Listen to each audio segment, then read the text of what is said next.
En el video pasado comenzamos a analizar las leyes positivas. Con ellas concluimos con la siguiente pregunta. Si uno considera que una ley es injusta, ¿está obligado en conciencia a obedecerla? En otras palabras, ¿está moralmente justificada la resistencia a la autoridad o desobediencia civil? La respuesta va a ser un depende de la materia de lo que obliga la ley. ¿Por qué?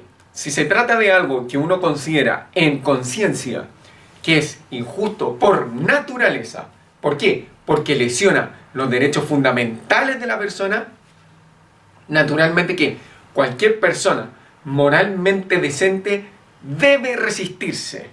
Es decir, va a estar obligado a desobedecer. Por ejemplo, el caso de un médico que considerara que los embriones son personas humanas y como tales, fines en sí mismos, y por tanto no puede asesinarlos. Bueno, imaginemos que la legislación lo obligara a practicar aborto si alguien lo requiere. En ese caso, si considerara eso, estaría obligado a desobedecerla, ¿no? Sin embargo, y esto es importante, bien, es objeción de conciencia, desobedecer, resistir a la autoridad. Sin embargo, eso no lo va a eximir de la pena que trae aparejada la infracción. El punto es que la persona la va a asumir esa sanción, pues tratándose de una materia tan importante, está dispuesto a pagar la pena infligida y cualquier cosa, la verdad, ¿no?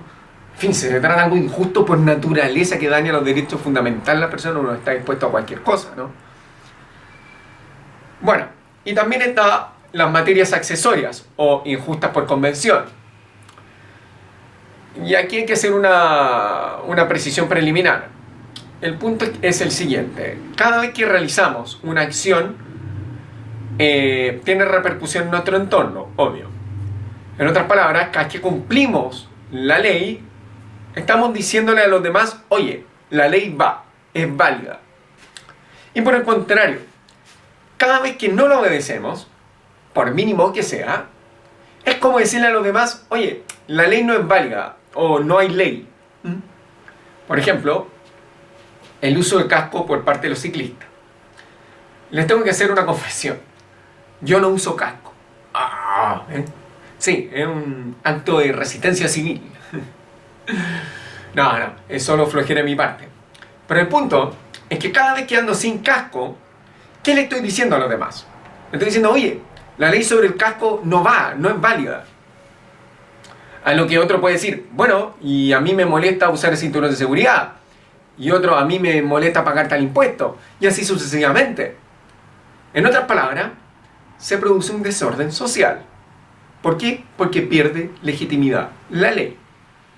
Y el punto es que el desorden social es un mal. Por tanto, no siempre va a estar justificado desobedecer estas normas, por convencionales que sean. ¿Por qué? Porque producen un mal.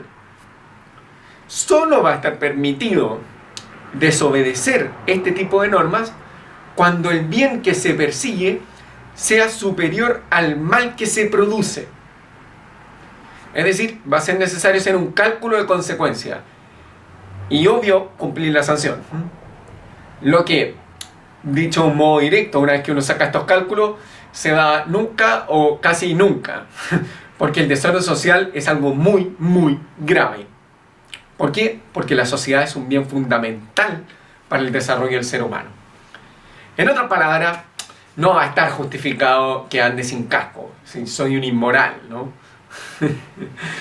Estos casos de objeción de conciencia hay que distinguirlos de otras materias. Eso es lo que se le llama principio de equidad, que son distintos. ¿En qué consiste el principio de equidad, no? Obviamente que hay que tener presente que la ley está redactada de un modo general, de manera que no puede, no se pueden detallar todos los casos concretos. Y está pensado para lo que ocurre normalmente y no para los casos excepcionales, ¿no? Y en ese sentido, de ordinario, quien traspase los límites de velocidad debe estar castigado. Sin embargo, van a haber transgresiones que pueden salvar vidas, ¿no? En ese sentido, la ley, y esto lo saben bien los estudiantes de Derecho, tiene un carácter, su redacción tiene un carácter general que no contempla las excepciones, ¿no? De hecho, una ley que pretendiera abarcar todos los posibles casos sería tan minuciosa que resultaría imposible conocerla. De hecho, sería imposible terminar de redactarla, ¿no? Entonces, va a ser mucho más sensato dejar abierto un mecanismo que permita resolver ciertas dificultades caso a caso, ¿no? Cuestiones excepcionales. En efecto, puede suceder que una ley que en principio es justa produzca resultados injustos si se aplica de modo literal, ¿no? Es decir, si el juez aplicara la literalidad de la ley, cometería un acto injusto, ¿no? Entonces, lo que va a buscar el juez es no aplicar la letra de la ley, sino el espíritu, y se va a preocupar de ajustar las exigencias abstractas, porque es una norma general, a las peculiaridades del caso a caso. Es decir, va a tener que interpretar la ley general al caso concreto. Si, por ejemplo, una ley que establece esto que estamos diciendo, límite de velocidad, no se está poniendo en el caso, en la situación de, no sé, una ambulancia que deba llevar a un enfermo grave al hospital más cercano, y supongamos en un camino despejado, ¿no? Claro, va a exceder el límite de velocidad, el máximo 80, miren, se va a morir, ¿sí? Más sensato, en ese sentido, que pretender agregar una nueva ley, bueno, cuando una ambulancia vaya y el camino esté despejado, y sea lunes, y sean las 3 de la mañana, más sensato que eso, con una descripción detallada de cada caso particular, es reservar al juez la facultad de dejar sin sanción a ese conductor. Esa es la equidad. Y es naturalmente que un elemento fundamental en la vida jurídica y que evita tanto los abusos que derivarían de una aplicación rígida de la ley como lo que surgieran de una digamos, situación de anomia. Ah, no, es que este caso concreto no está detallado por la ley, ¿no? En ese sentido, porque la equidad supone la ley como la excepción supone la regla. En todo caso, aquí más que excepción, de lo que se trata es de aplicar la finalidad de la ley por encima de su letra, es decir, de resolver la cuestión de la forma en que la haría o la habría hecho el legislador si hubiese tenido que confrontarse con ese caso.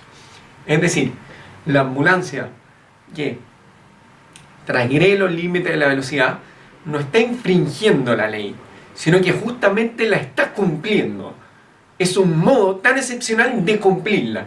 Y seguir en ese caso la literalidad de la ley sería justamente el modo de no cumplirlo, ¿no?